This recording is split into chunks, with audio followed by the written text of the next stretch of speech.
sa mga nakikipagsabwatan upang kunin ang pondo ng bayan at nakawin ang kinabukasan ng ating mga mamamayan. Hiya naman kayo sa inyong kapwa Pilipino. Hiya naman kayo lalo sa mga anak natin na magmamana sa mga utang na ginawa ninyo nang binulsan nyo lang ang pera.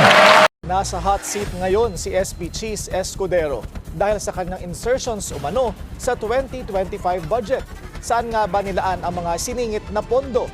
142 billion peso budget insertions ni Senate President Cheese Escudero. Nakasaad kasi sa dokumentong mas marami pa ang multi-purpose buildings kesa mga school building.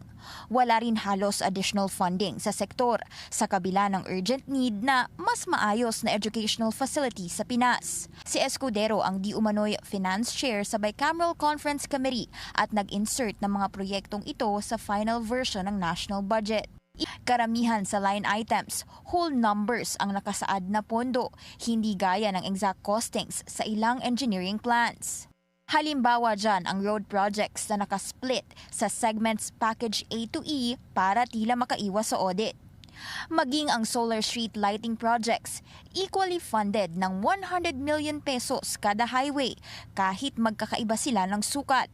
Bukod sa kakulangan sa engineering details, lumitaw din ang lagpas 3 bilyong budget insertion ni Escudero on behalf of Senator Bongo. Doon talamak ang health centers, pero ang pinakamalaking allocation napunta sa provision ng motor vehicles na lagpas 1.8 billion.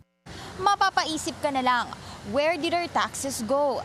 Ang laki ng pondo nyo sa flood control pero heto, kami pa rin ang napeperwisyo. Kaya pala, gusto nyo pa rin maging SP si Quezon, ha? Nakinabang kayo dyan. Singit ka pa dyan ha!